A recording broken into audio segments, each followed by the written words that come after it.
Bless you, Lord. Bless you, Lord. Bless you, Lord. स्तुति हो पिता, स्तुति हो पिता. Thank you, Jesus. Thank you, Lord. Thank you, Lord. Worship you, Father. Worship you, Jesus.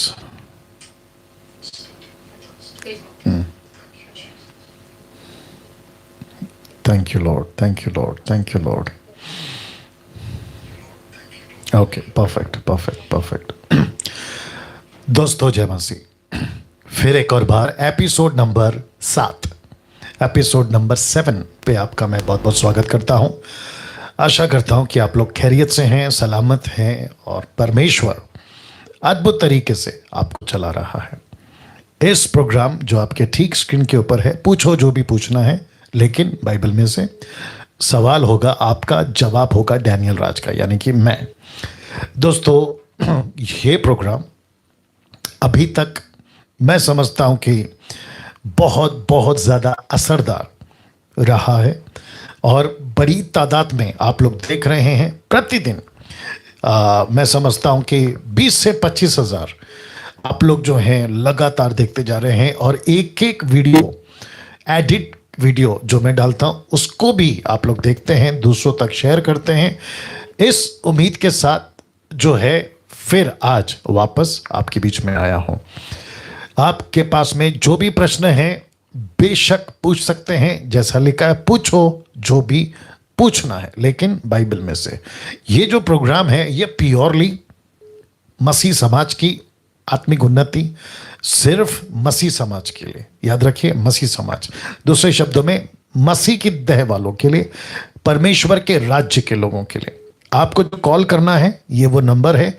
एक है लोकल कॉल और दूसरा है ये जो नीचे है only for international calls. That's it. बाकी किसी तरीके का नीचे वाला जो नंबर है, आपको किसी प्रकार का कोई लोकल कॉल इस पे नहीं करना है. सिर्फ एक ही नंबर है लोकल कॉल, मतलब भारत के लिए 777 लास्ट वाला. लेकिन जो विदेशी हैं, भारत के बाहर हैं, उनके लिए ये नंबर है. इस पे व्हाट्सएप कॉल उपलब्ध है. अगर आप डायरेक्ट कॉल करना चाहते हैं तो शायद मुझे लगता है कि फ्लाइट मोड पे रखा है आपने, तो नहीं कर सकते. सिर्फ व्हाट्सएप कॉल कर सकते हैं, ठीक है ना, नीचे वाला. याद रखिए 1-2 पे सिर्फ व्हाट्सएप कॉल इंटरनेशनल. कुछ शर्तें हैं या बातों को ध्यान रखना है. नंबर 1, अपने प्रश्नों को स्पष्ट कर लें या लिख कर रखें पूछने से पहले. प्रश्न पूछने से पहले आप अपनी जगह पे शांति बनाए रखें. दूसरे शब्दों में, इसी प्रोग्राम की वॉइस बैकग्राउंड पे चलती रहती है. आप प्रश्न भी पूछ रहे होते हैं और पीछे आवाज भी आ रही होती है. तो ऐसे कॉल्स को डायरेक्ट हमारी जो टीम है वो डायरेक्ट कट कर देगी, जो कि आप देख रहे होंगे कि हम कट करते जा रहे हैं. ये आप ख्याल रखें. अगर आप इतनी मेहनत से आपका कॉल लगता है कई 100 कॉल के बाद में, फिर उसके बाद इसके चलते आपका फ़ोन कट जाए तो आपका टाइम वेस्ट, हमारा टाइम वेस्ट, एनर्जी वेस्ट, पैसा वेस्ट. जी. तीसरा, प्रश्न पूछने के बाद शांतिपूर्वक जवाब को सुने. ये आपको ध्यान रखना है. चलिए, मैं समझता हूं कि टाइम हो चुका है. पहला कॉल आपके बीच में मैं लेना चाहूँगा और मैं समझता हूं कि हमारी टीम रेडी है. जी, अपना प्रश्न पूछिए. जय मसीह के पास्टर जी. जी जय मसीह. मेरा क्वेश्चन है पास्टर जी, दूसरा पत्रस 2:4 पे पास्टर जी. दूसरा पत्रस 2:4. जी, यहाँ पर लिखा है पास्टर जी, परमेश्वर ने उन स्वर्गदूतों को जिन्होंने पाप किया नहीं छोड़ा, पर नरक में भेजकर अंधेरे कुंडों में डाल दिया ताकि न्याय के दिन तक बंदी रहे. जी. तो पास्टर जी मेरा क्वेश्चन है कि स्वर्गदूत कौन थे जो नरक में कैद है? क्योंकि पास्टर जी जो शैतान थे और उनके जो दूत थे उनको तो पृथ्वी पर गिराया गया था पास्टर जी. जी. और पास्टर जी प्रकाशित वाक्य 9 चैप्टर में तो नरक में थी जो शैतान की दुष्ट आत्माएं, उन्हें तो न्याय के दिन से पहले खोला जाएगा, फर्स्ट रैप्चर के बाद में पास्टर जी. जी. तो पास्टर जी मेरा क्वेश्चन यही है कि ये कौन से स्वर्गदूत जो न्याय के दिन तक नरक में कैद रहेंगे? जी. जो हैं. ओके. और आपका नाम शायद अभय है. जी पास्टर जी. वाह. बहुत ताज्जुब है. चलिए, परमेश्वर आपको आशीष दे. और ऐसी कोई सेटिंग अभय आपके साथ नहीं है कि हम आपको कॉल लगा रहे हैं, और आप हमसे सवाल पूछ रहे हैं. ऐसी कोई सेटिंग नहीं है. नहीं, व्यूवर्स को पता होना चाहिए, नहीं तो उनको लगेगा कि अभय का लग कैसे जाता है. और अभय साहब, आप ना तो मसीह मंथन के एडमिन है, ना आप कोऑर्डिनेटर हैं, आप केवल व्यूअर है, राइट? जी पास्टर जी। हाँ, लेकिन उसके बावजूद आपका नंबर लगता है, ये अपने आप में ताज्जुब है ना। जितने दर्शक हैं, कितने हैं अभी? ओके, 400 के आसपास है। 8:05 में 400 लोग जुड़ गए, बेहद खुशी है। यूट्यूब, फेसबुक पे सभी का बहुत बहुत स्वागत है, बने रहें। भाई का, अभय का प्रश्न है कि जो स्वर्गदूत कैद किए गए थे पतरस की किताब में, कौन सा चैप्टर बताया उन्होंने?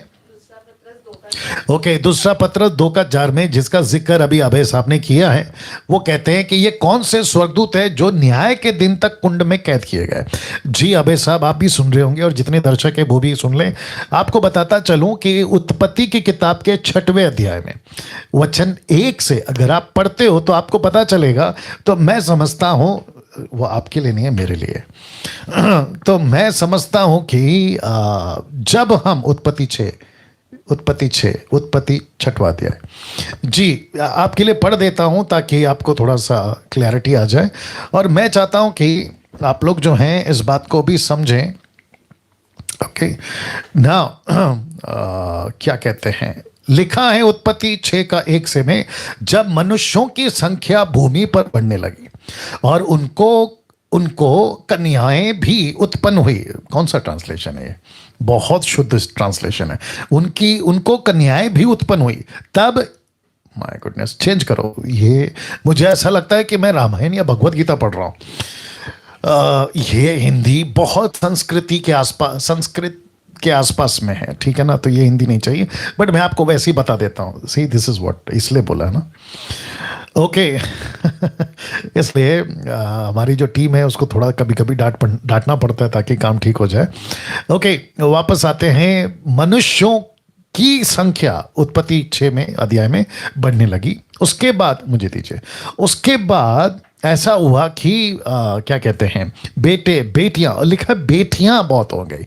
तो जिसके चलते परमेश्वर के पुत्रों ने, ये कौन है अभय जी, आप सुन रहे होंगे, ये कौन है जी? ये कौन है? स्वर्गदूत। तो जिसको परमेश्वर के पुत्रों, या अय्यूब की पुस्तक 1 अध्याय वचन 6-7 में आप पढ़ लोगे। इसके ऊपर मैं प्रचार कर चुका हूं, sons of God, daughters of man, ऐसे करके मैं प्रचार कर चुका हूं। डिटेल में जिसको चाहिए वो लोग देख सकते हैं।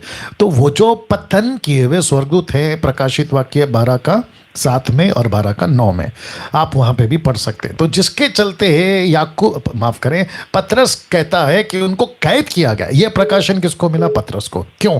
क्योंकि ये वही पतरस है जो कहता है कि यीशु मसीह ने कैदी आत्माओं को प्रचार किया। यही वो पतरस है।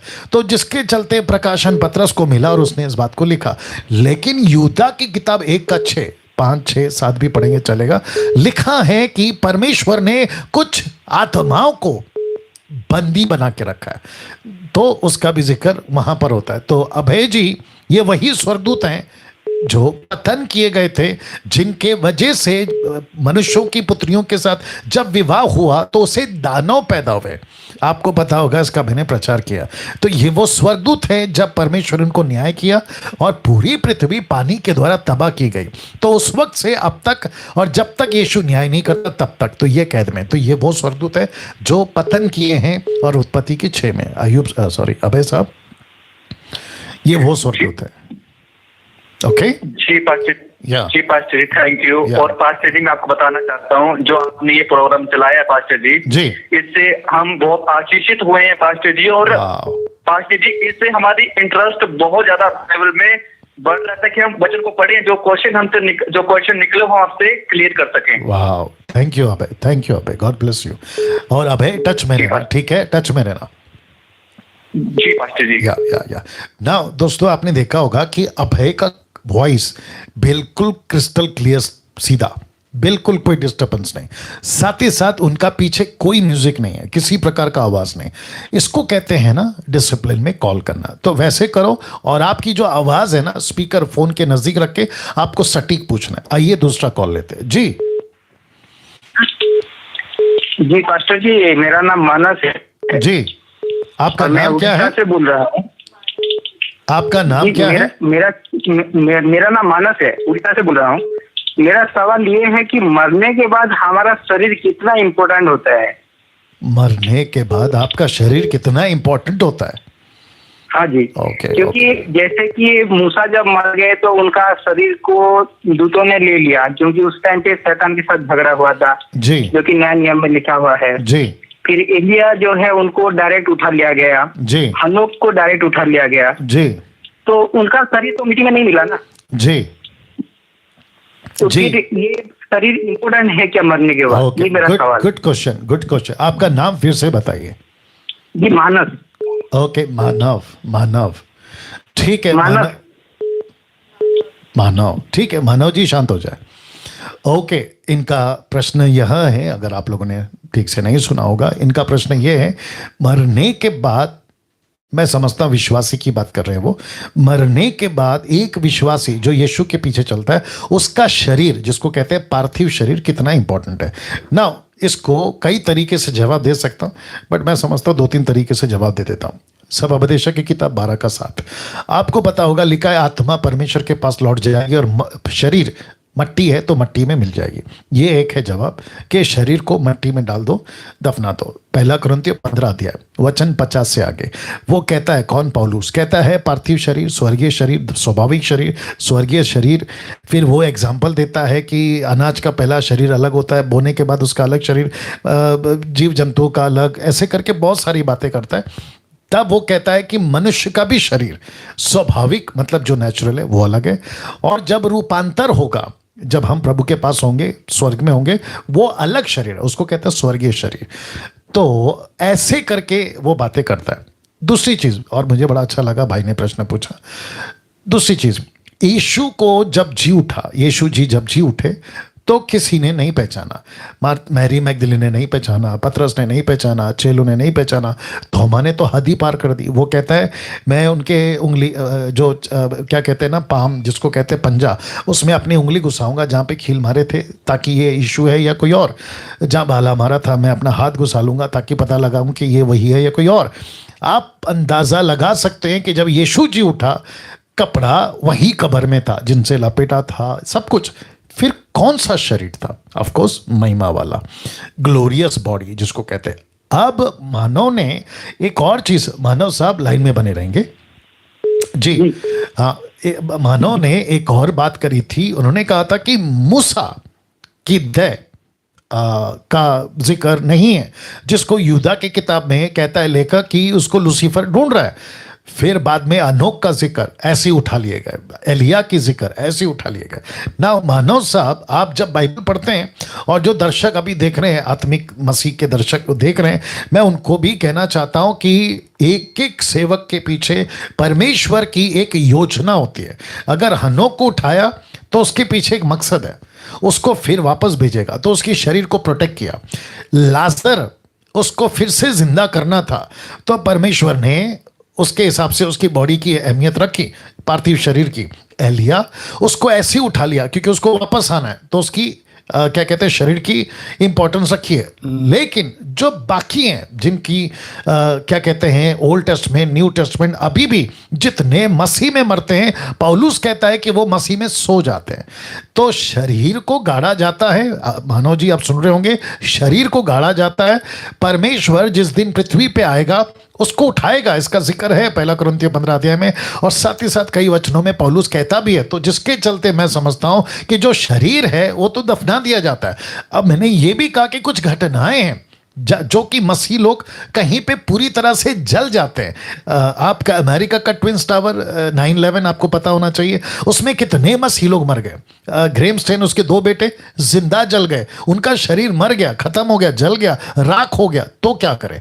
तो ऐसे हैं। तो जिसके पीछे योजना है उसके शरीर का महत्व है, जिसके पीछे परमेश्वर योजना बनाता है। लेकिन इन वचनों को पढ़ के मानव जी, हनोक का, एलिया का, मूसा का, अगर ऐसे कहेंगे कि प्रभु आपने उनके बॉडी को सुरक्षित रखा, जोसेफ की बॉडी को 430 साल तक सुरक्षित रखा, वैसे आप मेरी बॉडी को भी सुरक्षित रखो, तो ये नहीं होगा।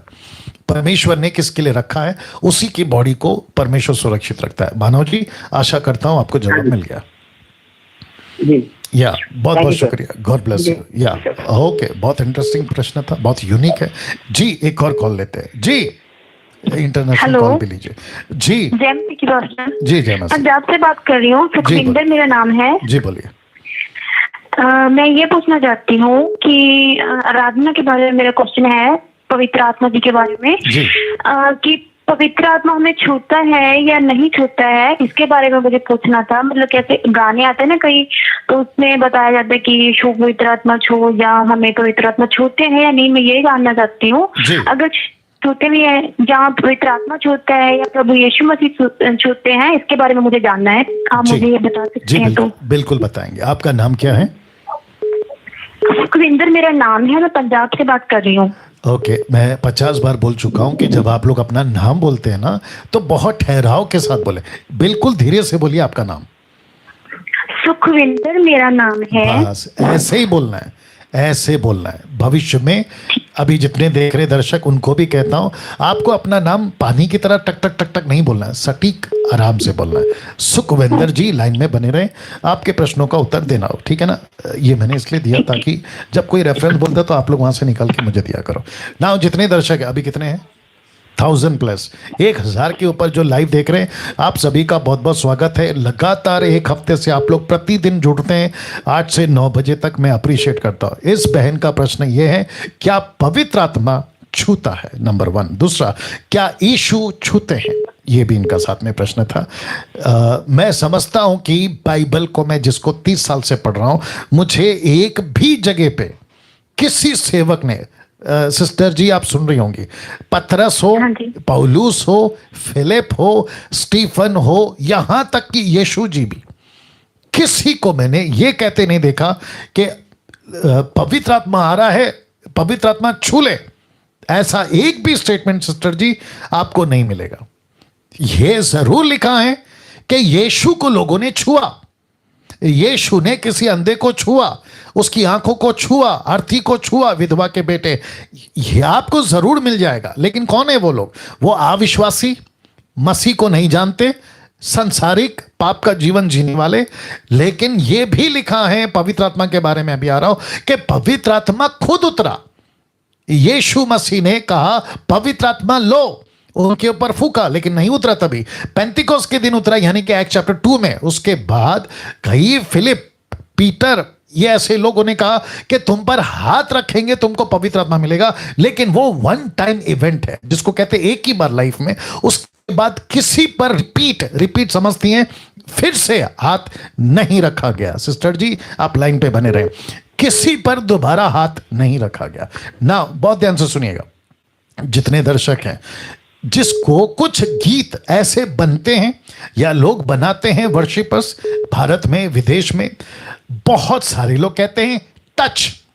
आप जानते हैं एक व्यक्ति है जो टच टच टच करते रहते हैं, उससे हम इत्तेफाक नहीं रखते क्योंकि वो नॉन बिब्लिकल स्टेटमेंट है।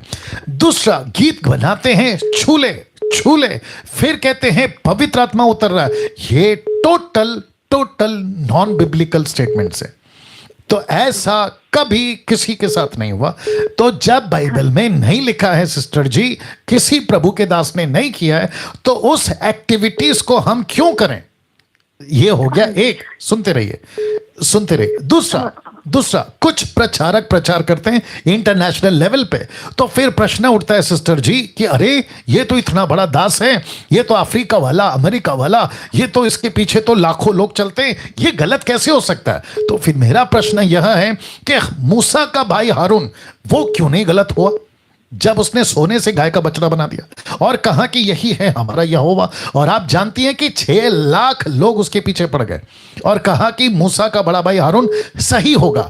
तो किसी बड़े ने कहा इसलिए वो सही नहीं हो सकता। कोई बड़ा मेगा चर्च का पास्टर है इसलिए वो सही होगा, ये भी नहीं हो सकता। अफ्रीका, अमेरिका, भारत का कोई बड़ा पास्टर है मेगा चर्च का, तो भी नहीं हो सकता। वचन क्या कहता है सिस्टर जी, हमको उसको लेके चलना है। तो छूने का कॉन्सेप्ट बाइबल के अंदर नहीं है। बात करिए सिस्टर। इसीलिए सर मैं ये पूछ रही थी ना, मुझे समझ आ गया आपका क्वेश्चन है कि पवित्र आत्मा तो हमारे अंदर है, तो अंदर से हमें कैसे छुएगा? तो खुद ही पूरा करना है हमारे। जी बिल्कुल। और मैंने एक क्वेश्चन और पूछना था, अगर बता देंगे। बोलिए सिस्टर। मैं ये कह रही हूँ कि मैं मतलब परिवार में पहले एक में ही मतलब परमेश्वर को जाना पहले, तो परमेश्वर ने मुझे चुना, बाद में तो मेरी फैमिली भी आ गई है धीरे धीरे करके। जी तो मैं जिस पास्टर की वजह से मैं प्रभु में आई, जिसने मुझे सुसमाचार सुनाया, जी। तो उन्होंने मुझे कभी नहीं कहा कि आप किसी के सर पर हाथ रखकर प्रार्थना कभी ना करना। जी। तो वो जो मुझे अप्रिशिएट करते हैं कि आप ऐसा कर सकते हो, कि हमें बाइबल देती है अथॉरिटी। तो मुझे ये पूछना है कि एक विश्वासी हो जो अविश्वासी के लिए प्रार्थना कर सकता है, जो नया हो, खास करके जी। बीमार हो, जिस बंदे के लिए प्रार्थना कर रहा जी। है, वो बीमार है, उसमें दुष्ट आत्मा है, क्या वो उसके सर पर हाथ रख के प्रार्थना कर सकता है कि नया विश्वासी? क्योंकि मुझे इसकी वजह से थोड़ी सी ठोकर लगी थी, तो इसीलिए मैं पूछना चाहती हूँ, इसके बारे में बता जी दीजिए। बिल्कुल बताएंगे सिस्टर। अगर वो नया है, टोटल यीशु को नहीं जानता, आप उसके ऊपर जरूर हाथ रख के प्रार्थना करें, क्योंकि बाइबल कहती है, मरकुस का किताब उसका 16 का 17 से आगे लिखा है, बीमारों पर हाथ रखो। पढ़ा होगा आपने, राइट सिस्टर? हाँ जी, हाँ जी। जी निकालो निकालो, जल्दी से निकालो। देखो मैं बोल रहा हूँ, आप लोग नहीं निकाल रहे हो। मरकुस की किताब उसका 16 का 17 से जी लिखा है, बीमारों पर हाथ रखो और वो ठीक हो जाएंगे। तो ये कौन से बीमार है? ये वो बीमार है जिसको कहते हैं अविश्वासी, क्योंकि दुष्टात्मा किसमें होती है? अविश्वासियों में। जितने दर्शक देख रहे हैं, याकूब का किताब उसका 3रा अध्याय और वचन 15 से आगे लिखा है, बीमारों के लिए प्रार्थना करो। इसको उठाकर भी लोग कहते हैं। तो कॉन्टेक्स्ट को समझना होगा, संदर्भ को समझना होगा कि लेखक किसको कह रहा है। वो किसको कह रहा है? एक ऐसे विश्वासी अविश्वासी कह रहा है जिसके जीवन में पाप है, क्योंकि आप सभी जानते हैं याकूब का जो किताब है 3 का 15 से आगे, वो विषय अलग है ना। मैं आता हूं मरकुस 16 का 17 में। किधर गया? आप गलत कर दी। ओके, वचन 18 16 का 18 लिखा, सांपों को उठा लेंगे, यदि वे प्राणनाशक वस्तु भी पी जाएं तो भी उनकी कुछ हानि ना होगी। अब जरा ध्यान से सुनिएगा, वे बीमारों पर हाथ रखेंगे और वो चंगे हो जाएंगे। तो इसको कहते हैं बीमारों पे हाथ रखना। याकूब का 3 का 15, मेक इट फास्ट। याकूब 3 का 15। मैं इतना टाइम इसलिए ले रहा हूं एक कॉल के पीछे, ताकि विस्तार से आपको बता सकूं। और फिर कहता हूं कि जिसका कॉल नहीं लग रहा है, आपको वेटिंग बताता है, चिंता की बात नहीं है डैनियल राज। इसको 6 महीने तक भी चलाना पड़े, मैं आपके लिए चलाऊंगा, ठीक है ना? तो बेफिक्र रहिएगा। सिस्टर आप लाइन पे हैं? जी। Okay okay. Oh sorry, Yakub 5 का 15। ओके, मेरे पास में आ गया याकूब 5 का 15। एक सेकंड दीजिए सिस्टर। 5 का 15। हाँ, लिखा है, विश्वास की प्रार्थना के द्वारा रोगी बच जाएगा और प्रभु उसको उठाकर खड़ा करेगा यदि उसने पाप भी किए हो। ये देखो, तो यहां पे क्या है सिस्टर? पाप का जिक्र है। ये कौन सा विश्वासी है जो पाप कर रहा है? तो ये विश्वासी नहीं है। अगर विश्वासी है तो पाप क्यों कर रहा है? तो कॉन्टेक्स्ट को पढ़ेंगे। याकूब का 2रा अध्याय में लिखा है, तुम्हारे बीच में सोने के छल्ले, दूसरा गरीब। तो यहां पे कॉन्सेप्ट क्लियर होता है। फिर याकूब का पूरा किताब पढ़ने से पता चल जाता है कि याकूब किस किस को लिख रहा है, विश्वासी अविश्वासी को। तो जिसके चलते सिस्टर जी आपका प्रश्न है, अविश्वासियों पे हाथ रखिए, कोई दिक्कत नहीं है, उनके लिए प्रार्थना करिए, कोई दिक्कत नहीं है। और ऐसे व्यक्ति को, सिस्टर जी ध्यान से सुनिए, ऐसे व्यक्ति को अगर दुष्ट आत्मा है तो हाथ रखने की भी जरूरत नहीं है। आप सुन रही हैं सिस्टर? जी जी जी, अगर किसी को दुष्टात्मा है ना, तो उस पर हाथ रखने की भी जरूरत नहीं है। आप जानना चाहती हैं क्यों? जी जी, उसका सीधा जवाब यह है कि यीशु ने कहा है कि डांटो, अधिकार दिया, अथॉरिटी। तो दुष्ट आत्मा को निकालने का दान नहीं है, क्या कहते हैं, कोई ऐसा वरदान नहीं है, लेकिन अथॉरिटी है। पवित्र आत्मा के 9 वरदानों में आपको एक भी दान दुष्ट आत्मा को निकालने का दान नहीं मिलेगा। पता है क्यों? क्योंकि पवित्र आत्मा के 9 वरदान कलीसिया की उन्नति के लिए, अविश्वासियों के लिए अधिकार है। आपको डांटना है यीशु के नाम से। और एक चीज कर देता हूं सिस्टर, अगर आप सुनना चाहे तो। बीच में मुझसे किसी ने पूछा था, लगे हाथ बोल देता हूं, क्या दुष्ट आत्माओं का नाम पूछना उचित है? आपने देखा होगा सिस्टर, हाँ जी, कहते देखा है। हैं जी जी जी, कुछ पास्टर्स क्या करते हैं, पुलपिट पे लाके खड़ा कर देते हैं, पुरुष हो या स्त्री हो, और फिर उसके साथ में खेल खेलते हैं। आप मुझे माफ करें ये शब्द मैं इस्तेमाल कर रहा हूं, लेकिन यही तो चलता है पुलपिट पे, खेल खेलते हैं। वो क्या करते हैं, उसको बीच में खड़ा करते हैं और पब्लिक को कहते हैं कि देखो अभी मैं बताता हूं कि इसके अंदर कौन सी दुष्ट आत्मा है। तो उसको एक माइक दिया जाता है और सबके सामने पूछते तेरा नाम बता। अब आप भी जानती हैं सिस्टर कि शैतान कौन है? झूठ का बाप। झूठा। वो झूठ बोल सकता है?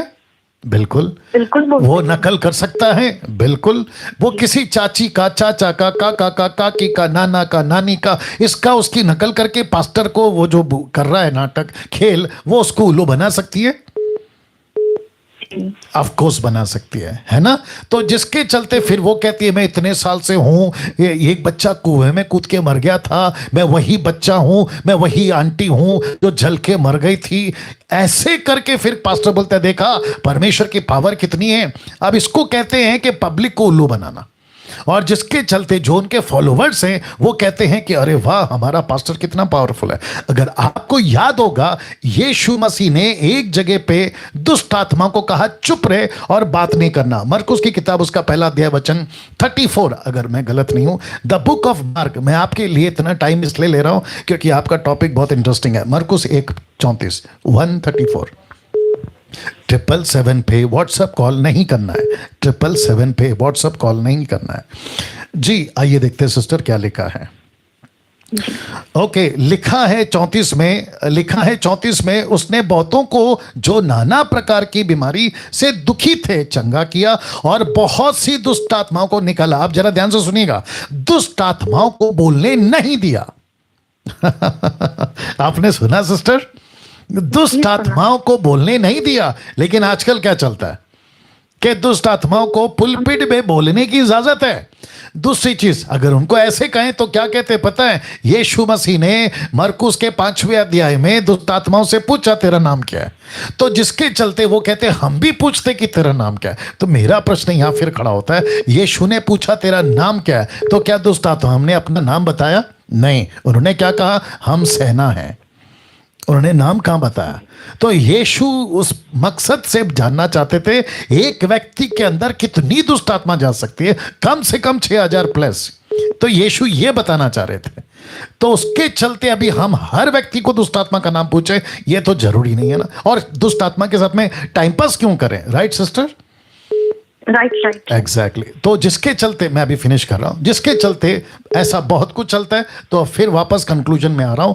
आप हाथ रख सकती हैं किसके ऊपर? अविश्वासी पर। लेकिन विश्वासी के लिए खुद प्रार्थना करना है, उसको प्रभु से मांगना है। छूने की बात है, पवित्र आत्मा नहीं छूता क्योंकि पवित्र आत्मा विश्वासी में ऑलरेडी है। Right sister?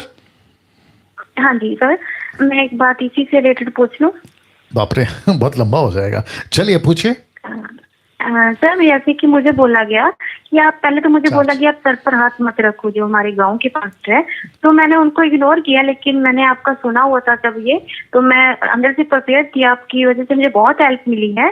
तो मैंने मतलब ऐसा नहीं सोचा कि मुझे नहीं करना है, क्योंकि मुझे प्रभु बोल रहा है तुम कर सकती हो तो मैं करूंगी। तो उन्होंने मुझे बोला कि आप ऐसे करो, मैं बीमार हो गई थी बीच से, तो उन्होंने मुझे बोला कि आप ऐसे करो, किसी के लिए प्रार्थना मत करो। तो मुझे सेल्फिश मतलब फील होने लगा कि मैं खुद गर्द हूँ, मुझे किसी के लिए प्रार्थना नहीं करना है, तो अपने ही लिए कुछ करूँ परमेश्वर के आगे। तो उन्होंने मुझे इसी की वजह से नेगेटिव कर दिया था, तो परमेश्वर तो मुझे उठा लिया फिर से। तो यही मेरा टॉपिक है जो मैं बोल रही हूँ आपसे, यही था कि मतलब मैं अविश्वास के लिए बिल्कुल ऐसे प्रार्थना कर सकती है। आपने मुझे क्लियर कर दिया उसके लिए आपका थैंक यू। धमकी की चोट पे करिए, मतलब धमकी की चोट पे करिए सिस्टर जी। और कोई अगर कहता है कि क्योंकि तुम दूसरों के लिए प्रार्थना करते हो इसलिए तुम बीमार पड़ गई हो, तो ये कोइंसिडेंस, इत्तेफाक है कि आप उस दिन बीमार पड़ गई। लेकिन बाइबल हमको इजाजत देती है सिस्टर, मरकुस 16:16 आगे से 17 तक में यीशु ने कहा है कि तुम जाओ बीमारों पे हाथ रखो। तो जो आपके अंदर है ना वो उससे ज्यादा शक्तिशाली है जो बाहर है। बिल्कुल बिल्कुल सर, आपकी मतलब जो आप सुनाते हैं ना आपकी, मैंने पहले 5 मिनट वाला देखा था जो आप स्टडी देते थे, तो मेरे बहुत सारे क्वेश्चन है, लेकिन मैं ट्राई करती रहूंगी, आपको बाकी को भी मौका मिलना चाहिए। बस एक क्वेश्चन है, प्लीज मुझे बता दीजिए, वो बड़ी मुश्किल से नंबर लगा है। अरे बाप रे, आज आप पूरा कसर निकालेंगे जी, बोलिए। वो ये है कि परमेश्वर कहते हैं प्रभु यीशु मसीह की जब 2 जन मेरे नाम में इकट्ठा होते हैं तो मैं वहाँ हाजिर हूँ। तो मैं ये जानना चाहती हूँ कि मैं अकेले प्रार्थना करती हूँ तो क्या मैं पवित्र आत्मा जी को अपने साथ मैं मतलब गिन सकती हूँ कि वो मेरे साथ है, मैं 2 हूँ पहले से, तो परमेश्वर मेरे विचार है। Good question. सुनिए, मैंने बीच में कहा था जब प्रोग्राम स्टार्ट किया था, एक वचन पे डॉक्ट्रिन नहीं बनता। कोई एक वचन लेके, जैसा मत्ती 28 का माफ करे 18 का 20 आपने कोट किया कि जहां 2 या 3 मेरे नाम पे उसका कॉन्टेक्स्ट अलग है, उसका कॉन्सेप्ट अलग है। आप पहला कुरिन्थियों 3 का क्या कहता है 16 में, तुम क्या हो? परमेश्वर का मंदिर। परमेश्वर कहाँ रहता है? आपके अंदर रहता है। आप अभी परमेश्वर को लेके चल रही हैं सिस्टर, तो आपको 2-3 क्यों ढूंढ रहा है? आप तो खुद ही लेके चल रही हैं परमेश्वर को। और फिर परमेश्वर कहता है ना मैं उनमें चलूंगा, उनमें फिरूंगा। तो परमेश्वर तो आप में चल रहा है, फिर रहा है, फिर आपको अलग से 2-3 को इकट्ठा क्यों करना है? राइट। ठीक है। God bless, God bless, God bless, God bless. Much. या दर्शक जितने देख रहे हैं, हाफ टाइम हो चुका है, ये इंटरनेशनल कॉल है। Okay, got it. ये हाफ टाइम हो चुका है, मुझे अनाउंसमेंट पे आने दीजिए ताकि उसके बाद मैं जो है कॉल लेना शुरू करूंगा। बड़े ध्यान से सुनिएगा। तो जितने दर्शक हैं अभी, आपको जो अनाउंसमेंट हम करते हैं बहुत इंपॉर्टेंट होता है ताकि आप लोग हमारे साथ में जुड़ सकें। मसीह मंथन बैठक से जुड़ने के लिए, जो कि मैं अभी नंबर रखूंगा, इन नंबरों पे आपको फ़ोन करना है, ये नंबर मैं अभी रखूंगा। लेकिन आपको बताता चलूं कि मसीह मंथन बैठक पूरे भारत में नहीं, विश्व में बहुत ज़्यादा प्रभावशाली तरीके से कुछ 2 सालों से बैक टू बैक बहुत ज़्यादा तरीके से काम कर रहा है। ये एक ऐसा प्लेटफॉर्म है जहां से खरी शिक्षाएं, नंबर 1, यहां से डिसाइपलिंग करना, फिर डिसाइपल करके उनको मिशनरी बनाकर भेजना, उनको इक्विप करना अपने अपने क्षेत्र में।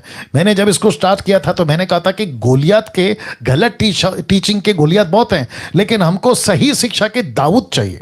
और ऐसे दाऊद, शायद उम्र कम हो, ऐसे दाऊद जिनकी कोई पर्सनैलिटी नहीं है, ऐसे दाऊद जिन्होंने कोई बाइबल कॉलेज नहीं किया, ऐसे दाऊद जिनको शायद कुछ नहीं आता, सिर्फ ये कि मेरा परमेश्वर यहोवा है। ऐसे वाले लड़के लड़की, पुरुष स्त्री हमको चाहिए जो मसीह मंथन के साथ खड़े होकर काम कर सके। और मसीह मंथन क्या है? यीशु की एक बॉडी, यीशु की देह, यूनिवर्सल चर्च, जिसके ऊपर हम फोकस कर रहे हैं। तो ऐसे लोगों का मौका देते हैं।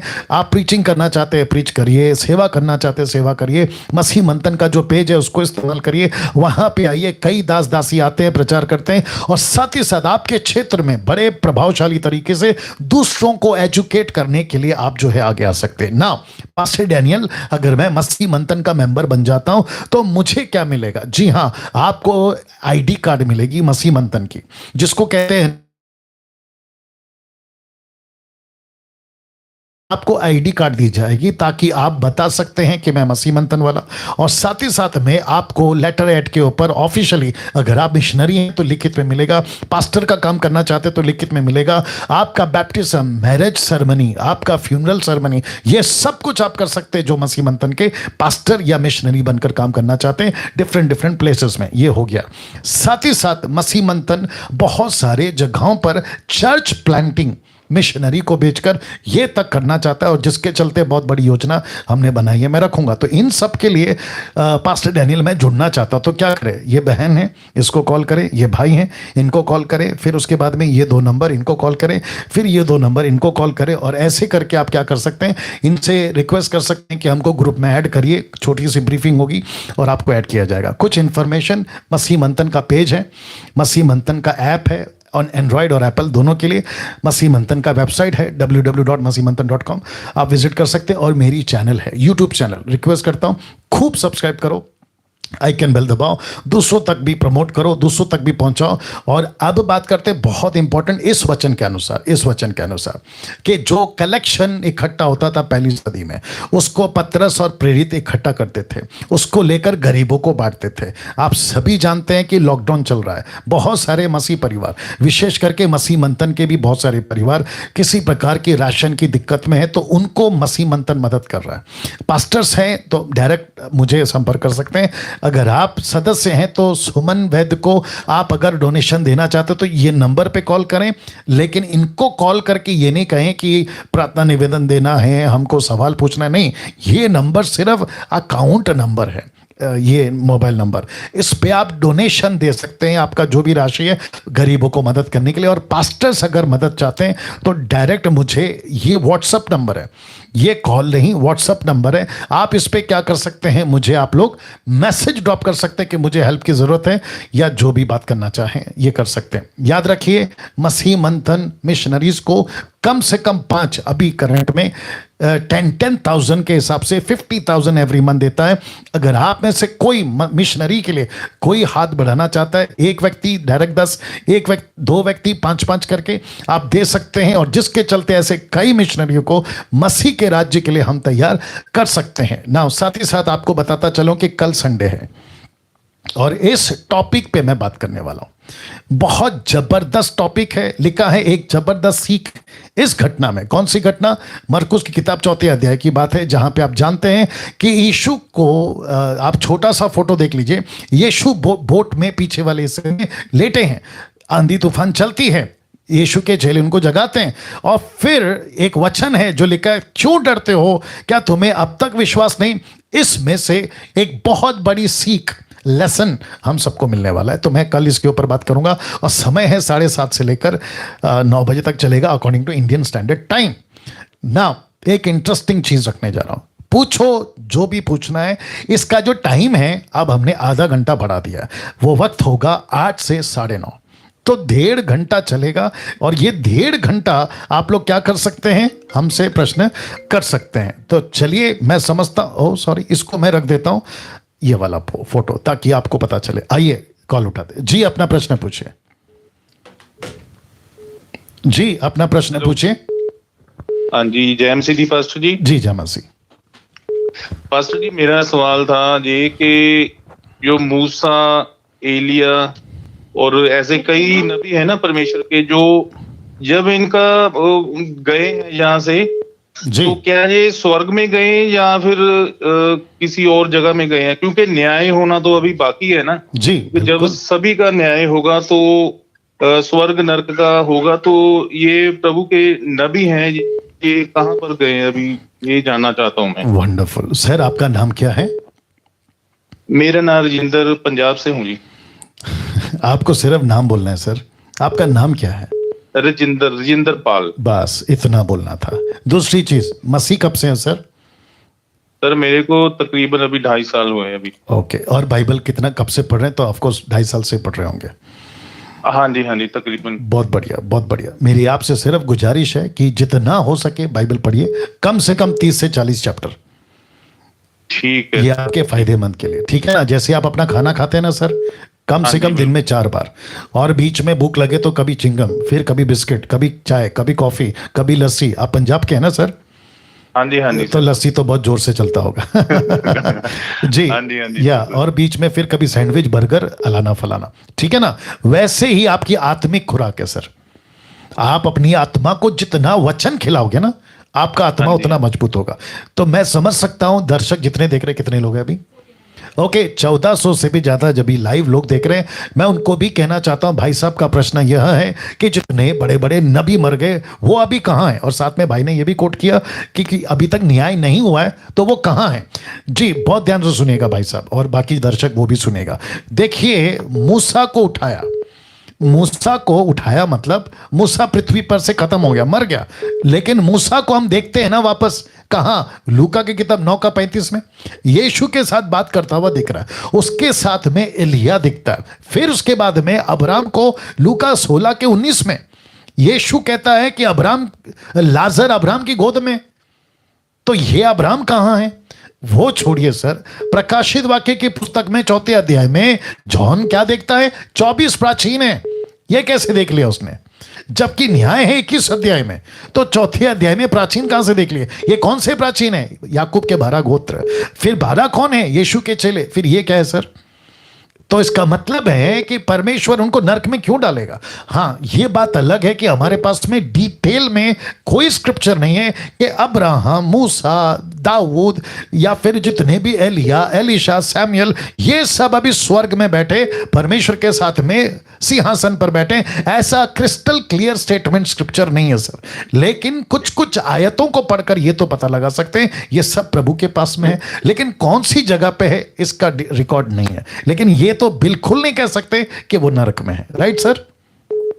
हाँ जी ठीक है पास्टर या God bless you, God bless you. लेकिन एक सवाल पास्टर जी मैं और पूछना चाहता हूँ आपसे जी जी जी जी जी। कि एक मैंने पढ़ा था लुक्का में था, यहाँ पर लोथ है वहां पर गिद्ध इकट्ठे होंगे, शायद मेरे को अभी राइट याद राइट नहीं राइट है। राइट, मैं बता देता ना, लूका 21वां अध्याय। हाँ जी जी बिल्कुल। जी जी जी जी, वो तो उसका मुहावरा है meaning सर। मेरे को थोड़ा sir sir clear sir sir sir sir करेंगे। वो मुहावरा है, मुहावरा समझते हैं हाँ जी जी, बिल्कुल। वो मुहावरा है। अब गिद्ध को मत ढूंढिए, कभी नहीं मिलेगा, वो मुहावरा है सर। चलिए, God bless you sir, God bless you. Thank you thank you sir जी। या ओके, नेक्स्ट कॉल, क्योंकि cut cut cut cut cut cut. जी प्रश्न पूछिए। कट जी, प्रश्न पूछिए। खराब होता है कौन सा? कट जी, प्रश्न पूछिए। Cut cut.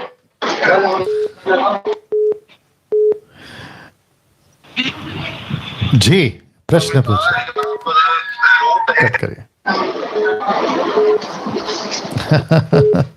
आप देख रहे हैं दर्शकों, लोग कॉल करते हैं लेकिन पीछे म्यूजिक चलता रहता है कुछ ना कुछ। जी प्रश्न पूछिए। हेलो जी पूछिए। Pastor ji, praise the Lord. जी प्रेज द लॉर्ड। मैं नागपुर से बोल रहा हूँ पास्टर जी। जी बोलिए। मेरा नाम सुरेंद्र मेश्राम है। जी नाम याद रखो। जी हाँ, सुबह सर मेरे का फोन आया था मुझे एमपी से। आपकी वॉइस कट रही है सर। हाँ जी, आवाज आ रही सर? नहीं, वही तो कट रही है ना सर। हेलो, जी आवाज आ रही सर? जी अभी तक तो आ रही है। हाँ सर, एक एमपी से मेरे दोस्त का फोन आया था, जी तो उनका सवाल ये था सर जी कि जैसे अपन मसीह में है, तो जैसा प्रभु का वचन कहता है ना सर, वो यानी एक जगह वचन दिया हुआ है उसका कि यहूदी के लिए मैं यहूदी बना। जी वो मुझे सर वो यानी याद नहीं आ रहा है कि मैंने कहा तक कि यानी कौन से अध्याय में, वो एक्चुअली याद नहीं आ रहा है। और दूसरा वचन ऐसा है कि लेने से देना बेहतर है। जी तो वो मेरे दोस्त का सवाल था सर, जैसे गांव में जैसे कई लोग ने क्या हो यानी खेड़े गांव में चंदा मांगने के लिए आते हैं, जी तो उनको हम चंदा दे सकते हैं क्या?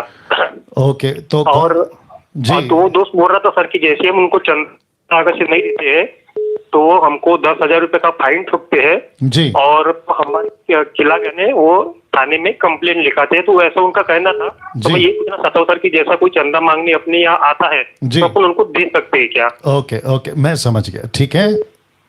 हाँ जी जी आप शांत हो जाए, मैं जवाब दे रहा हूँ ना। दर्शकों, आपने सुन लिया होगा भाई का प्रश्न क्या है कि गांव में चंदा मांगने आते हैं, तो ऐसे टाइम पे हम चंदा दें या ना दें, क्योंकि आई थिंक प्रेरितों की किताब 20 का आई गेस 25 में अगर मैं गलत नहीं हूँ, देख लेना, लेने से देना भला है, वो वचन होगा, ठीक है ना। That's not a big deal, लेकिन वचन है, पौलुस कहता है, ठीक है ना।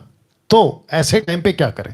पौलुस ने कहा लेने से देना भला है, वो बात हो रही है मसीह की, मसीहत की बात हो रही है, चर्च की बात हो रही है, मसीह समाज की बात हो रही है।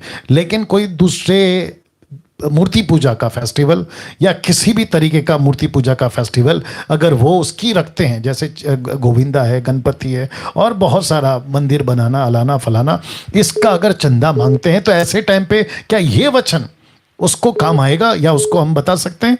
ऐसे करके जो है भाई ने अभी प्रश्न पूछा, तो मैं आपको लगातार बताते आ रहा हूं, अभी भी बता देता हूं, क्योंकि भाई ने प्रश्न पूछा, दर्शक भी सुनना चाहते होंगे।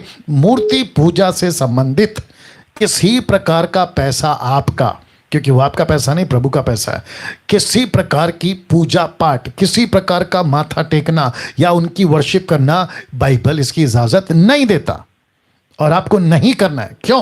क्योंकि यीशु ने कहा है कि अगर तुम यहां पे मेरा इनकार करोगे तो स्वर्ग में मैं पिता के सामने तुम्हारा इनकार करूंगा।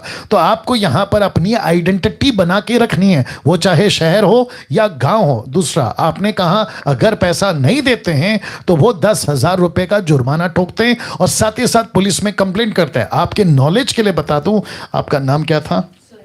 जी सुरेंद्र जी, आपके नॉलेज के लिए बता दूं और साथ ही साथ जितने दर्शक देख रहे हैं उनको भी बता दूं कि जहां पे मिली भगत चलती है वहां पे आप कुछ नहीं कर सकते। बेहतर यह है कि चंदा मत दो, और अगर आपको देना है तो उनको कहो ये पैसा 10,000, 5,000, 2,000, 500, 1,000 जो मैं दे रहा हूं, ये आपके जो सो कॉल्ड चीजें हैं उसके लिए नहीं दे रहा हूं, क्योंकि तुम जबरदस्ती ले रहे हो, इसलिए मैं तुमको दे रहा हूं। तुम अपना खाना पीना करो या जो करना है करो, लेकिन तुम्हारे किसी फेस्टिवल के लिए मैं पैसा नहीं दे रहा हूं। अगर वो कहते हैं कि आपको जेल में डालेंगे तो फिर आपको यीशु के लिए तो बाइबल कहती है जेल में जाना पड़ेगा। और साथ ही साथ आपको पता होना चाहिए कि किसी भी धर्म का व्यक्ति किसी भी चीज के लिए नागरिक के ऊपर जबरदस्ती नहीं कर सकता। यह हमारे कॉन्स्टिट्यूशन में, संविधान में।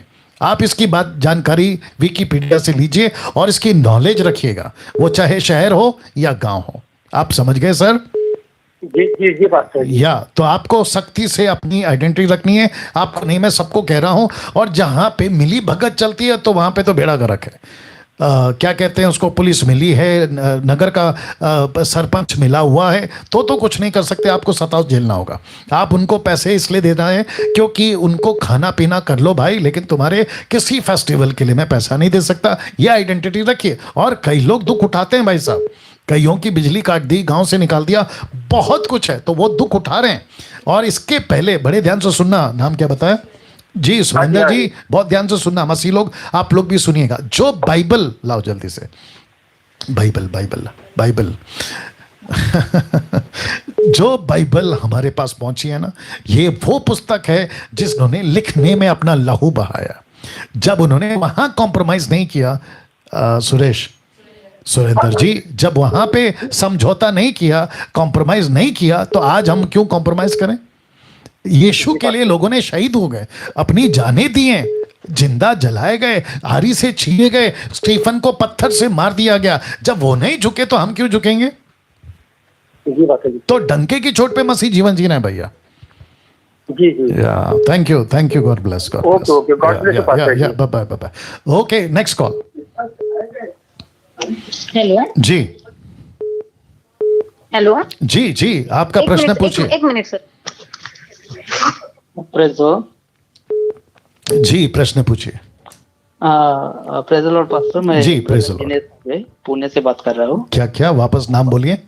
ब्रदर दिनेश जी, पुणे से बात कर रहा हूँ जी। फोन नजदीक रखिए। तो जी, मैं जानना चाहता हूँ, जो न्यू वर्ल्ड ऑर्डर आ रही है जी, और हमारे पीएम मोदी ने भी उस पर सैंक्शन किया है, जी, तो उसमें वन रिलीजन वन सब ये होगा, जैसे प्रकाशित वाक्य 13 के 7 में लिखा है। जी। मेरा क्वेश्चन ये है सर जी कि न्यू वर्ल्ड ऑर्डर रैप्चर के बाद आएगी या रैप्चर उसके पहले होगा या जी। वर्ल्ड ऑर्डर के बाद होगा? तो थोड़ा सा बिल्कुल आप बताएं तो अच्छा बिल्कुल रहेगा। बिल्कुल बिल्कुल। मुझे नहीं पता कि आपको ये जानकारी कहाँ से मिली मोदी साहब के बारे में, क्योंकि मैं भी न्यूज़ देखता हूँ, मैं भी जानता हूँ उस सारी चीज़ों को।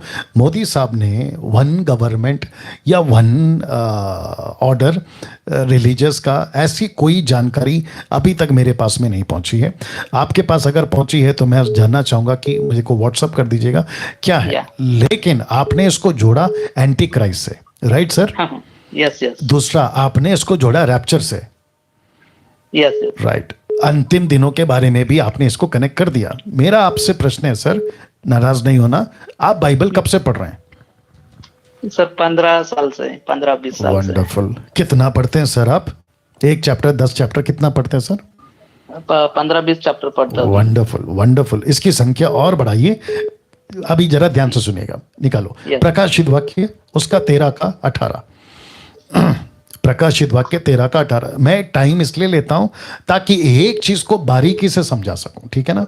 आइए कुछ चीजें को पढ़ते हैं। The book of Revelation chapter 13 verse 18 लिखा है, ज्ञान इसी में है जिससे बुद्धि हो वह इस पशु का अंक जोड़ ले, क्योंकि वह मनुष्य का अंक है और उसका अंक 666 है। जरा ध्यान से सुनना। भाई का नाम क्या बताया? दिनेश जी। दिनेश जी, बहुत ध्यान से सुनेगा। पहली लाइन कहती है ज्ञान इसी में है जिससे बुद्धि हो। तो यहां पे दो चीज है, एक है ज्ञान, दूसरा है बुद्धि। तो एंटी क्राइस्ट को समझने के लिए, एंटी क्राइस्ट के मूवमेंट को समझने के लिए, अंत के दिनों की एक्टिविटीज को समझने के लिए मुझको और आपको सबसे पहला क्या चाहिए? ज्ञान। एग्जैक्टली। साथ में बुद्धि, जिसको कहते हैं इंग्लिश में wisdom and knowledge, right sir?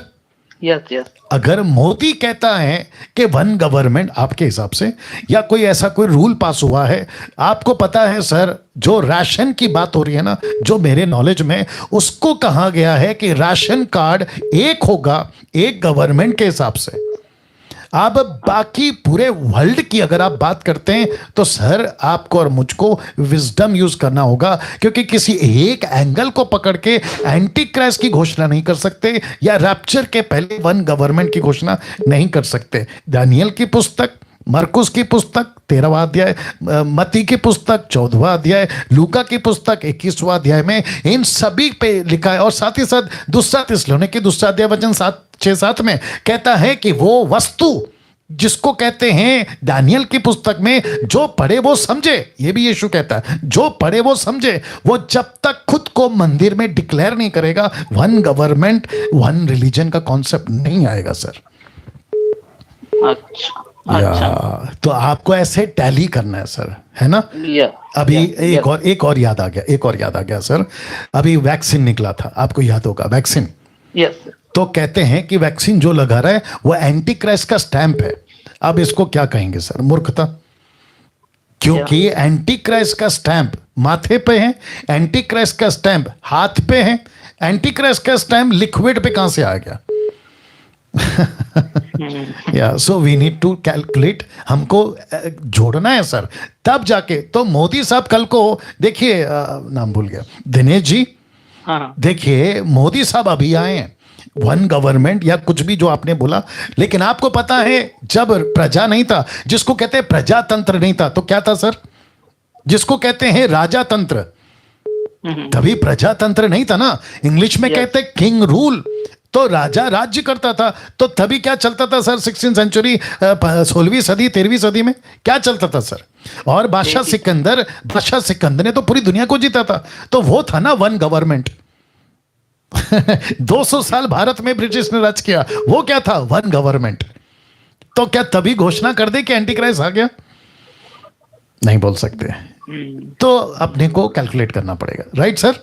Yes Yeah, God bless you. God bless you. God Okay, bless you. thank you. Yeah, yeah. Okay, next call. Cut करिए, कट करिए। Next call. बाप रे, कितना भी बोलो नहीं समझ में आ रहा है लोगों को। 200 साल भारत में। कट करिए। या जी, प्रेज लॉर्ड सर, मैं जी, सौमित्र praise बोल रहा हूँ कोलकाता से। जी वापस बोलिए। सर मैं सौमित्र विश्वास बोल रहा हूँ कोलकाता से। सुमित्र विश्वास, आपने कल भी कॉल किया था। जी सर, जी बोलिए। सर मेरा एक सवाल है, दरअसल ये सवाल मेरे खुद के लिए नहीं है, मैं ये सवाल करना चाहता हूँ उन लोगों के लिए जी जो इस वचन को लेकर मैनिपुलेट करके अपनी दुकान चला रहे हैं। अरे वाह, क्या बात है, ये भाषा मसीह मंथन की है। वंडरफुल। जी सर, मैं मसीह मंथन से ही जुड़ा हुआ हूँ। मैं समझ गया, बोलिए। जी सर, पहला कुरिन्थियों 9 का 14 में लिखा है कि पौलुस कह रहा है कि सुसमाचार जो सुनाते हैं उनका जीविका सुसमाचार सही होना चाहिए। राइट, ठीक है सर। तो इस वचन को लेकर कुछ लोग, कुछ पास्टर्स लोग ऐसा कर रहे हैं कि अब वो इस चीज को अपना बिजनेस बना चुके हैं। ओके। जैसे कि शादी करवाएंगे तो 10,000 चाहिए, 20,000 चाहिए, इवन बैप्टिज्म का भी सर्टिफिकेट के लिए पैसा लिया जाता है। हाँ। जी कंटिन्यू। जी। तो मैं ये कहाँ तक, किस हद तक सही है? सही तो बिल्कुल नहीं है। मैं चाहता हूं कि सर आप इसको एक्सप्लेन करें। Okay, wonderful. आपने ये कहा था कि सेवक जो है, जो उसकी मजदूरी, मतलब उसका जो घर है वो उससे चलना चाहिए, ऑफरिंग से, यही था ना आपका? जी। उसको रिपीट करिए, उतना लाइन रिपीट करिए। जी रिपीट करिए सर, उसी को, इतना लाइन को रिपीट करिए। जी सर, ये लिखा है पहला कोरिन्थियों 9 का 14 में, सुसमाचार सुनाने वाले का जीविका सुसमाचार से ही हो। Okay, wonderful, that's it. Thank you brother, line पे बने रहें। जितने दर्शक है, कितने हैं अभी? ओके, 1800 से भी ज्यादा लोग लाइव हैं। मैं उन सभी को कहना चाहता हूं कि पौलुस कुरिन्थियों की कलीसिया को लिखते वक्त बहुत कुछ सरकास्टिक बोलता है। सरकास्टिक मतलब व्यंग कसना। अब मैं आपको बताता हूं कि इसमें व्यंग कैसा है, और जो भाई ने 9 का 14 कोट किया, मैं उसको भी करूंगा, क्योंकि भाई का नहीं किसी और का है। जैसे उन्होंने कहा कि वो अपनी दुकान चला रहे हैं, तो जितने भी पास्टर्स अगर मुझे अभी देख रहे हैं, पास्टर्स, बिशप, रेवरेंड, अपोस्तल, जो भी आप लोग हैं, अगर मुझे देख रहे हैं, तो इसकी कॉन्टेक्स्ट को पढ़ो। कॉन्टेक्स्ट कहां से शुरू होता है मैं आपको बताता हूं। इसका कॉन्टेक्स्ट शुरू होता है 1 से। जानना चाहते हो क्या लिखा है? लिखा है माफ करें, 1 कोरिन्थियों 9:1, 1 कोरिन्थियों चैप्टर 9 वर्स 1 लिखा है, क्या मैं स्वतंत्र नहीं? Question mark. क्या मैं प्रेरित नहीं? Question mark. क्या मैंने यीशु को जो हमारा प्रभु है नहीं देखा? Question mark. क्या तुम प्रभु में मेरे बनाए हुए नहीं? Question mark. यदि मैं दूसरों के लिए प्रेरित नहीं तो भी तुम्हारे लिए हूं, क्योंकि तुम प्रभु में मेरी प्रेरिताई पर छाप हो। वचन 3 जरा ध्यान दीजिएगा, जो मुझे जांचते हैं उनके लिए मेरा उत्तर है। जो मुझे जांचते हैं ना, उनके लिए मेरा ये उत्तर है। क्या हमें खाने पीने का अधिकार नहीं? कौन सा खाना पीना? कौन सा खाना पीना? उसके बाद क्या कहता है सुनिए वचन 5, क्या हमें यह अधिकार नहीं कि किसी मसीह बहन के साथ विवाह करके उसे लिए फिरें? आप नहीं समझे अभी भी? इसका मतलब क्या है? मैं खा पी सकता हूं। क्या खा पी सकता हूं?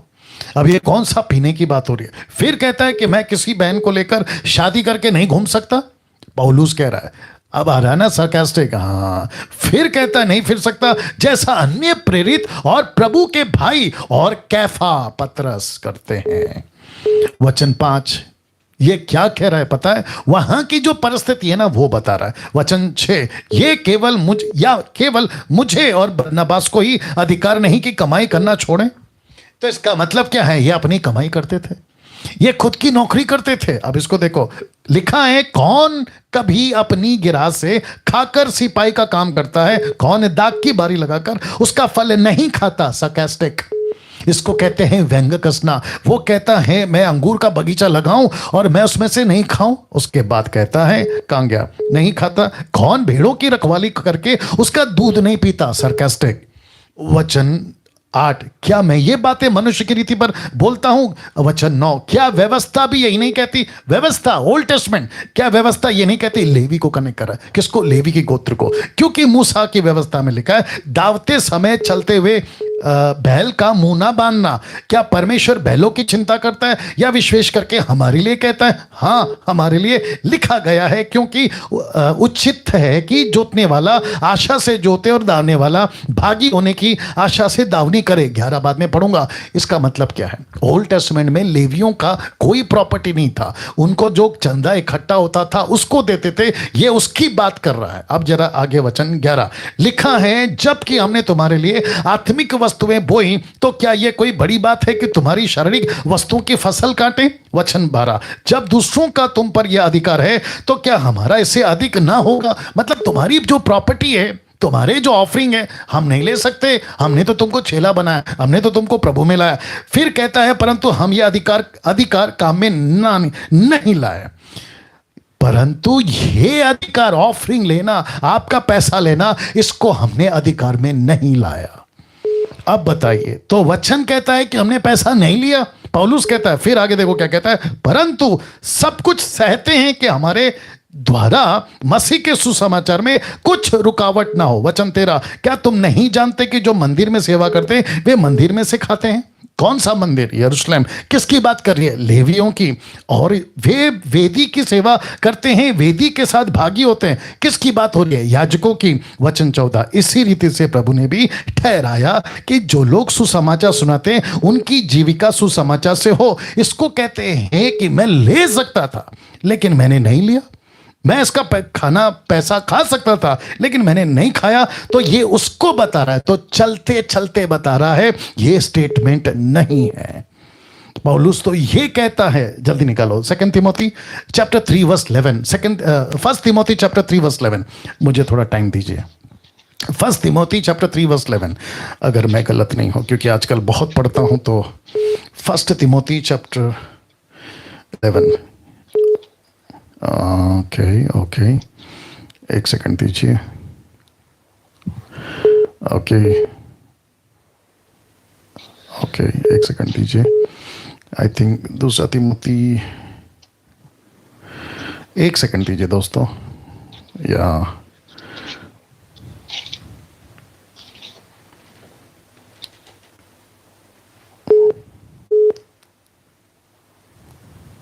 ओके,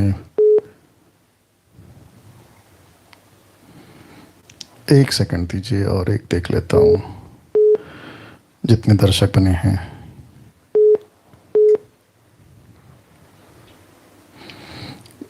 बता के तो रहूँगा, वो तो अलग बात है, लेकिन जो भाई ने कोट किया वो तो बिल्कुल भी स्वीकार करने लायक नहीं है।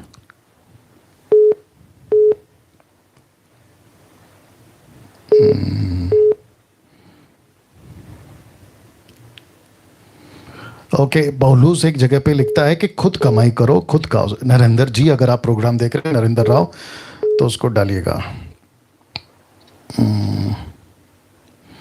जहां पे पौलुस कहता है अपनी कमाई खुद करो, अपनी कमाई खुद करो और खुद खाओ। Okay okay okay okay okay, चलिए इसको फिर कभी डाल देंगे हम, लेकिन अभी फिलहाल आप बात को समझिएगा। जिस वचन को भाई ने कोट किया 1 कुरिन्थी 9:14 में, वो एक कॉन्टेक्स्ट के हिसाब से पढ़ना होगा। मैं खा सकता था लेकिन मैंने नहीं खाया, मैं उनका पैसा ले सकता था लेकिन मैंने नहीं लिया। लेकिन किसी भी परमेश्वर के दास को, पास्टर को, बिशप को, रेवरेंड ले लीजिए, किसी भी व्यक्ति को यह समझना होगा कि पैसा आपका नहीं है, चर्च का है, पैसा प्रभु का है। एक एक पैसे का हिसाब हम सबको देना होगा। इस वचन, जो माफ करें, प्रश्न के माध्यम से जो भाई ने पूछा, मैं कहना चाहता हूं, ये स्टेटमेंट देना चाहता हूं, कोई नहीं बचेगा पैसे के मामले में। यीशु एक एक पैसे का हिसाब आपको पूछेगा, मुझको, आपको, सबको पूछेगा, और हम सबके पास में पैसे का हिसाब देना बहुत जरूरी। तो 1 कुरिन्थी 9:14 को आप बिजनेस का जरिया नहीं बना सकते। यस ब्रदर, बोलिए। Thank you sir. या तो मैं समझ, जीवन में पहली बार सर, जीवन में पहली बार इस वचन को किसी ने बिब्लिकली, मतलब मैं अपना एक्सपीरियंस से बोल रहा हूँ, किसी ने बिब्लिकली मुझे एक्सप्लेनेशन मिला। वाह वाह, और कॉन्टेक्स्ट वचन एक से है। जी सर, जी हाँ, जी, आप जी। भी पढ़ लेना, और जो पूछते हैं ना उनको बताना कि इसका 14 का कॉन्टेक्स्ट एक से है। जी, जी, बिल्कुल, बिल्कुल। Thank you sir, God bless, God bless. मैं समझता हूँ कुछ कॉल ऑल लेंगे जी। अपना प्रश्न पूछिए। कट करो जी, अपना प्रश्न पूछिए जी, अपना प्रश्न पूछिए। हेलो, जय मसीह के पास्टर जी। जी जय मसीह। हाँ जी, मैं ना इतने हरियाणा से बोल रही हूँ जी। तो मैं एक सवाल सी, वो ना तुसी आप बोल रहे थे ना कि अन्य भाषा जिधर होता है तो उधर नहीं जाना। जी, सबसे पहले आपकी जो है ना? पूरी लैंग्वेज है ना, हाँ वो जी, उसको थे ना बाइबल से लिखा हुआ है मरकुस के 16 के 17 से, तो इथे लिखा हुआ है कि और विश्वास करने वालों में यह चिन्ह दिखाई देंगे, मेरे नाम से वे दुष्ट आत्माओं को निकालेंगे तथा अन्य अन्य भाषाएं बोलेंगे। जी हाँ जी, इसका मतलब थोड़ा सा समझाओगे हमें? जी बिल्कुल बिल्कुल समझाएंगे। आपका हाँ नाम जी, क्या है? हाँ जी। आपका हाँ नाम जी। क्या है? आपका नाम क्या है सिस्टर? मेरा नाम रोमा है। जी जी, बिल्कुल शांति से सुनिएगा रोमा जी।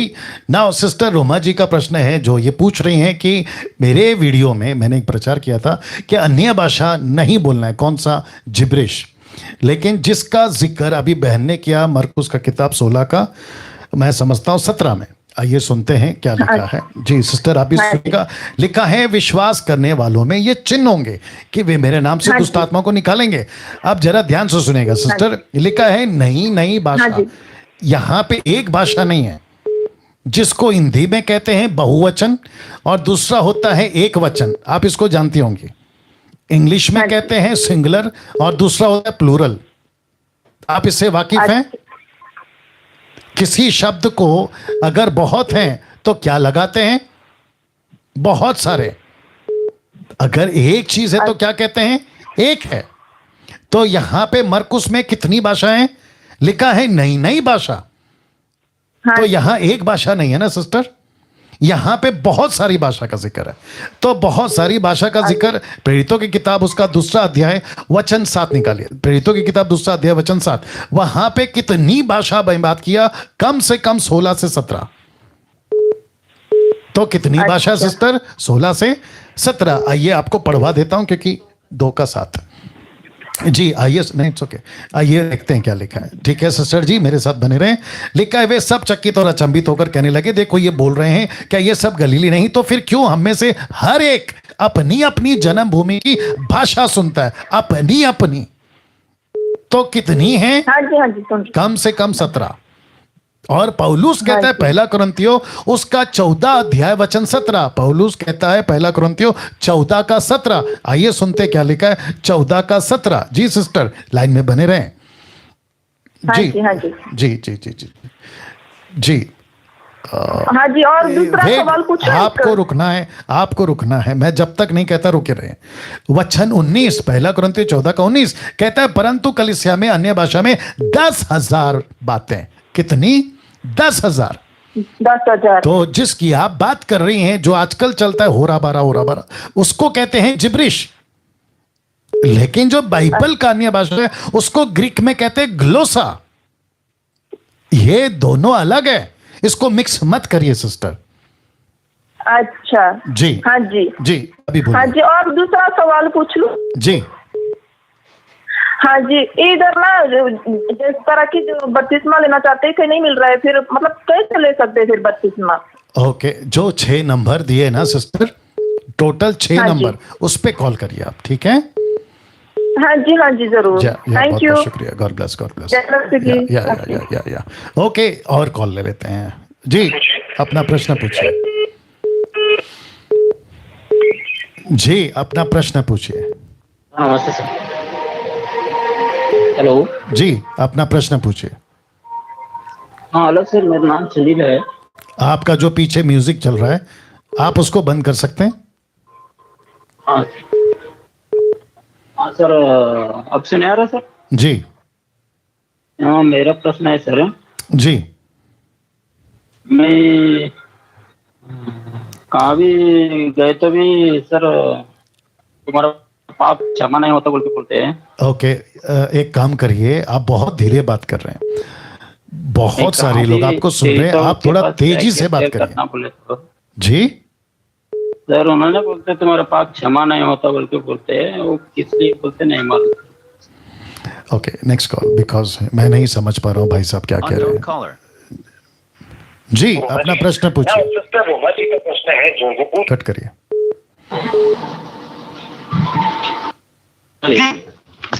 जी हेलो जी जी, praise the lord. Yeah praise the Lord. जी मेरा है जी वो है इब्रानियों के चैप्टर में से चैप्टर 7। जी तो चैप्टर मलिका 7 सिद्दीक याजक के बारे में है। जी कौन सा वर्ष है इब्रानियों 7 का? इब्रानियों 7th चैप्टर। जी और हम सेकंड से लेके इसको हम या सेकंड एंड थर्ड। जी जी जी बोलिए बोलिए, प्रश्न इसमें पूछिए। लिखा है जो शालेम का राजा अर्थात शांति का राजा है। जी और आगे उसमें ये कहा कि उसकी ना तो कोई वंशावली है, ना पिता ना माता। जी और एक शॉर्ट करूंगा अपना क्वेश्चन। जी। एक बहुत ही रिनाउंड सिंगर और पास्टर थे जी। जो अब नहीं है, प्रभु में सो गए हैं। जी उन्होंने एक गीत बनाया था जिसमें एक लिरिक्स था कि इब्राहिम ने 10वां हिस्सा जिसको दिया जी वो यीशु था। ओके मलिका सिद्दीक। ओके तो मैं ये पूछना मांग रहा हूँ कि जी। क्या ये यीशु ही था, Malika Siddiq? Okay okay okay okay आपने जो वचन कोट किया है जी 7 का, एक सेकंड दीजिए। ओके जरा ध्यान दीजिएगा, वचन 1 से पढ़ रहा हूँ, ठीक है ना? यह मलका सिद्दीक शालेम का राजा और परम प्रधान परमेश्वर का याजक सर्वदा याजक बना रहता है। अब आपको ओके ये चीज तो पूछना भूल गया, आप कब से मसीह हैं भैया? पास्टर जी मैं बॉर्न क्रिश्चियन हूँ। और बाइबल कब से पढ़ रहे हैं सर? बाइबल हो गए अप्रोक्सीमेटली 25 साल हो गए पढ़ते। 25 साल से। ओके, क्या आप मुझे बता सकते हैं कि द बुक ऑफ हिब्रू जिसका आपने अभी मुझे बताया वो किसको लिख रहा है, यहूदी या गैर यहूदी? हेलो जी जी जी जी मैंने पूछा द बुक ऑफ हिब्रू ये किसके लिए है, यहूदी या गैर यहूदी? ये अब इतना डिटेल में तो नहीं मुझे मालूम। ठीक है, मैं आपको बता देता हूं। आप इसकी लेख पढ़ोगे ना, जो लेखक है ना, लेखक की एक भाषा होती है, आप जानते होंगे सर। जी। तो लेखक की भाषा से पता लग जाता है कि ये किसको लिख रहा है। From first chapter to last chapter, chapter 13 word to word ये किसको लिखा है सर? पता है? यहूदियों को। इसका जो पूरी लेख है आपको पता चल जाएगा कि यहूदियों को संबोधित कर रहा है। इसका लेखक 99.9% पौलुस 99। मैं केवल एक पॉइंट पीछे हट रहा हूं क्योंकि इसका जो क्रिस्टल क्लियर ऑथर पौलुस है ऐसा नहीं आया, ठीक है ना सर। तो ये अलग विषय है, फिर कभी बात करेंगे। लेकिन पौलुस कहता है, अगर उसका लेखक पौलुस है, वो यहूदी ऐसे यहूदी जिनको जिक्र है इब्रानी किताब 12 का 1 में, कहता है कि जब गवाहों का बादल हमको घेरे हुए है तो आओ उस दौड़ पे दौड़े, कोई पाप से तुम वंचित ना हो जाओ। तो इसका मतलब है कुछ यहूदी थे जो यीशु को मानने को तैयार नहीं थे। वापस कहता हूं, कुछ यहूदी थे जो यीशु को मसीहा परमेश्वर मानने को तैयार नहीं थे, जिसके चलते वो लेख जो शुरू करता है, कहां से करता है पता है सर? मैं आपको बता देता हूं। और बहुत इंटरेस्टिंग प्रश्न पूछा। लिखता है 1 का 1 the book of Hebrew chapter 1 verse 1 कहता है पूर्व युग में परमेश्वर ने बाप दादाओं से, ये कौन से बाप दादा है? अब्राहम, मूसा और उसके कई प्रॉफिट। तो यहां से शुरू करता है, फिर कहते हैं थोड़ा थोड़ा करके भांति भांति से भविष्यवक्ताओं के द्वारा बातें की। ये भविष्यवक्ता कौन है? ऑफ कोर्स 3 मेजर और बाकी 20-21 माइनर प्रॉफिट्स। उसके बाद वो कहता है वचन 8 में, बहुत ध्यान से सुनिएगा सर, वचन 8 कहता है, या पढ़ देता हूं, परंतु पुत्र के विषय में कहता है हे परमेश्वर तेरा सिंहासन युगान युग रहेगा। तो यीशु को एलोहिम अदोनाई, कौन? परमेश्वर यहोवा कहता है तू परमेश्वर है। तो वो यहूदी मानने को तैयार नहीं कि यीशु मसीह यीशु मसीह परमेश्वर है। तो जिसके चलते इसने सब कुछ कनेक्ट किया, मेलकासेदिक तक को कनेक्ट किया, और मेलकासेदिक की रीति पर, शब्द पे ध्यान दीजिएगा, मेलकासेदिक की रीति पर वो सेविकाएं करता है। यीशु मसीह हारून की तरह याजक है, उसको एग्जाम्पल के तौर पे हारून यीशु को महायाजक की रीति पे एग्जाम्पल लेकर उसको कोट किया सर। लेकिन यीशु मेलकासेदिक नहीं है, यीशु हारून नहीं है, यीशु परमेश्वर है जी। Yeah got it sir? जी जी, थैंक यू सो मच। और इसी से रिलेटेड एक और क्वेश्चन है। श्योर बोलिए सर, बोलिए सर। जब सदोम और अमोरा को नाश करना था, उससे पहले इब्राहिम के पास 3 व्यक्ति आए थे जी, तो जिनके लिए भोज भी बनाया था इब्राहिम ने जी। तो उसमें से जो एक था, जब वापस जब वो सदोम और अमोरा में जाते तो 2 लोग ही जाते, तो वो जो एक था, क्या वो यीशु था? क्या क्या क्या क्या क्या क्या कौन सा एक? जब इब्राहिम के पास 3 लोग आए थे जी, और उसने कहा, जब वो गिर पड़ा था, नतमस्तक हो गया था। वो मैं समझ गया, वो समझ गया जी। तो तीनों में से 2 तो स्वर्गदूत थे जिन्होंने बाद में नाश किया था सदोम और अमोरा का। ओके जो 3rd पर्सन था, हाँ, तो क्या वो यीशु था? जिस तरह से मतलब डॉक्ट्रिन्स बोलती हैं, मैं सिर्फ उस विषय में आपसे पूछना चाहता हूँ। नहीं सर, आप वो जो 3rd पर्सन मिसिंग है, आप ये बोलना चाह रहे हैं, राइट? पहले 3 दिखे, बाद में 2 दिखे, और जो एक मिसिंग है, मतलब एक नहीं दिख रहा है, आप उसको कहना चाह रहे हैं कि वो यीशु है, ये आपका प्रश्न है? जी, ओके, गॉट इट। नाउ इसके पहले कि मैं जवाब दे दूं, मैंने अभी कहा था कि मेलकासेदिक की रीति पर, तो उसका वचन है 7 का 12, अगर आप पढ़ लेते हैं इब्रानियों का। जी इब्रानियों की बात कर रहा हूँ। लिखा है हारून की रीति का ना कहलाया, और फिर कहता है, कहाँ गया, एक सेकंड पीछे जी, 7 का 12 में लिखा, जब याजक पद बदलता है तो आवश्यकता के कारण व्यवस्था में भी परिवर्तन होता है। एक सेकंड देखिए, जो भी या एक सेकंड दीजिए। ओके या आप उसका, या मिल गया, 11 पढ़ना है सर। लिखा है जी, यदि लेवी, ये मैं इसलिए बोल रहा हूं जिनको प्रश्न है रीति कहां से आ गया, तो मैं ये पढ़ रहा हूं। यदि लेवी याजक पद के द्वारा सिद्धि प्राप्त हो सकती जिसके सहारे लोगों को व्यवस्था मिली थी। ओके, फिर कहता है तो फिर क्या आवश्यक था कि दूसरा याजक मेलकासेदिक की रीति पर, ये आ गया रीति, मेलकासेदिक की रीति पर खड़ा हो। तो यीशु मसीह मेलकासेदिक नहीं है, लिखा है रीति मतलब जैसे बोलते हैं ना, प्रभु भोज प्रतीक है, दाखरस और रोटी, लेकिन वो मांस नहीं है ना सर, वो लहू नहीं है, वो प्रतीक है, वैसे रीति। ओके, आपने जो अभी प्रश्न पूछा कि वो 3rd पर्सन क्या मिसिंग जो है वो यीशु है, लूका की माफ करें, the book of genesis chapter 19। कितने लोग हैं अभी? ओके, जितने 1700 लोग हैं बने रहें, क्योंकि प्रश्न बहुत इंटरेस्टिंग है और आप लोग को जानना जरूरी है। लिखा है उत्पत्ति 19 का 1 में, सांझ को वे 2 दूत ओके, मुझे लगता है 18 पढ़ना होगा, बाद में इसके ऊपर आते हैं। 18 कहता है, ओके ओके, 18 कहता है कि अब्राहम ममरे के बांज वृक्षों के बीच खड़ी धूप के समय तंबू के द्वार पर बैठा हुआ था, तब यहोवा ने उसे दर्शन दिया। किसने? जी, आपको पूछ रहा हूं, यहोवा ने। तो यहाँ पे ओरिजिनल जब हिब्रू पढ़ोगे ना सर, तो वहां पर आपको यहोवा एलोहिम ये आपको मिलेगा पढ़ने के लिए। तो लिखा है उसने आंख उठाकर दृष्टि की तो क्या देखा कि 3 पुरुष है। तो स्वर्गदूत नहीं है सर, ये 3 पुरुष है जी। और 3 ही क्यों, 4 क्यों नहीं, 2 क्यों नहीं, 10 क्यों नहीं, 3 ही क्यों? तो कॉन्टेक्स्ट के हिसाब से चलेंगे, बाइबल की जो पूरी ढांचा है ना उसके हिसाब से चलेंगे कि पिता पुत्र पवित्र आत्मा। लिखा है पुरुष, लिखा है पुरुष और सिर्फ 3। लेकिन उसके बाद जब आपने पूछा कि 2, तो लिखा है वो 2 दूत। तो यहां पे मेंशन है सर स्वर्ग दूत जी। तो उत्पत्ति के 18 में 3 पुरुष, पिता पुत्र पवित्र आत्मा। लेकिन जब स्वर्गदूत की बात हो रही है तो मेंशन है कि ये स्वर्गदूत है। और इसका कॉन्टेक्स्ट और भी है, जब लोगों ने देखा कि ये 2 पुरुष, तो उन्होंने कहा कि हम इसके साथ में माफ करें 2 दूत, ये कौन है? क्योंकि उनके हिसाब से तो वो पुरुष होंगे ना, क्योंकि वो बनकर गए। कहते हम इनके साथ में गलत काम करेंगे। परमेश्वर के साथ में किसी की हिम्मत है सर गलत काम करने की? तो ये स्वर्गदूत है। यीशु ऑफ कोर्स ओल्ड टेस्टमेंट में कई जगह पे, लेकिन यहाँ पे 3rd पर्सन जो मिसिंग है, आप उसको मतलब तीनों को ये परमेश्वर बोलना होगा, लेकिन जो 2 स्वर्गदूत है आप उसको स्वर्गदूत ही बोलेंगे। जी जी जी, yeah right sir. Thank you pastor ji, thank you so much. God bless.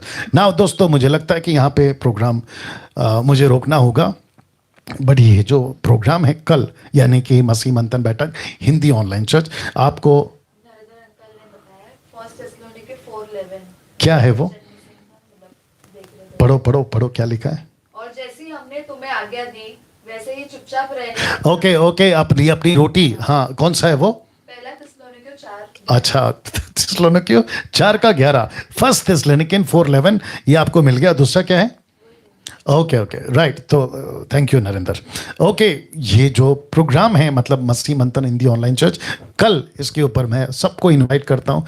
आपका चर्च अभी फिलहाल बंद है, हमसे जुड़िए, मसीह मंथन से जुड़िए, खरी शिक्षाओं के साथ में जुड़िए। ठीक 7:30 बजे वर्शिप होगी, वचन होगा, परमेश्वर की सही बातों को एक जबरदस्त सीख कल आपको इसमें से सुनने को मिलेगी। चलिए, अपना ख्याल रखिए।